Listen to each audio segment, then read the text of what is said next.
I don't have any research funding to do quantitative surveys, so you don't have to believe me.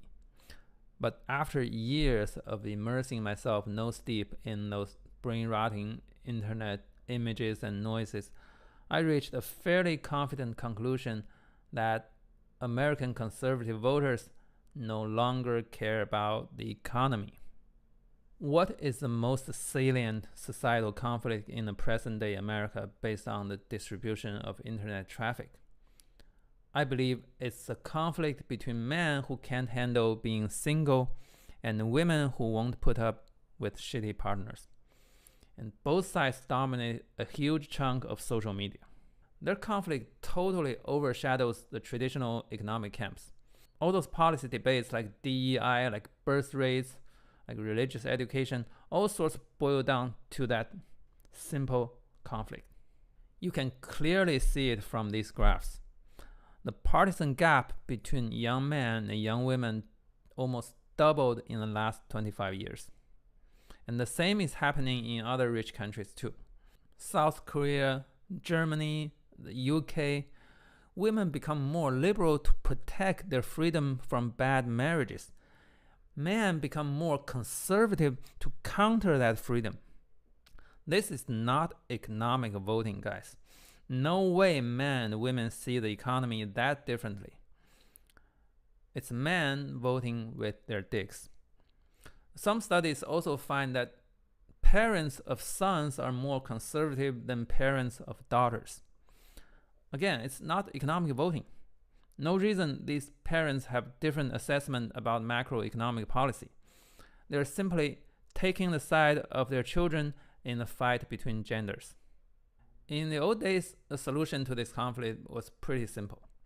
For thousands of years, the society simply ignored what women wanted. Simple, right? So the political conflict was mostly between knucklehead men fighting over access of women, not between men and women. And women were almost universally forced into marriages or other kinds of sexual arrangements. And even in the 20th century America, staying single was still pretty hard for women. Single women couldn't even get a mortgage until 1974, for God's sake. That started to change only very, very recently. And men finally started to notice that a lot of women would rather live alone than settle with their sorry asses. Not only women can now pay the bills themselves, they also have the essential self-care skills like cooking and cleaning, and they also have the mental capacity to live alone because they have hobbies, long friendships, life goals. Men are just too spoiled for any of those, so they can't handle being alone. Well, even I can't handle being alone, to be honest. My solution is just, try to be a good partner so my wife doesn't get tired of me. I think that's probably the best and easiest solution. But guess what? A lot of men just reject that solution outright. As Andrew Tate famously said, if you make your wife happy, you're gay. It's not a fringe idea, okay? Given the mind-boggling internet traffic of red pill content, I'd say a majority of straight men probably subscribe to that anti-good husband mindset. So what do? They start to seek political solutions for their loneliness problem. Specifically, they want policies that restrict women's career potential, like abortion bans, child marriage, religion in public schools, workplace discriminations, tolerance of sexual harassment, the whole package. Whoever can bring about those policies is their Lord and Savior. Will these men discard Trump when the economy turns to shit? It's a universal trend that economic growth normally means more economic freedom for women and more bargaining power for women. So a good economy is actually a big problem for the red pill community. It's especially a big problem for pedophiles because career prospects keep young girls at school, away from child marriages and also away from those modeling agencies. So the expectation of a bad economy won't deter a big chunk of the conservative voters. In fact, a bad economy may be exactly what they're looking for if it makes women lose their jobs. I'm serious.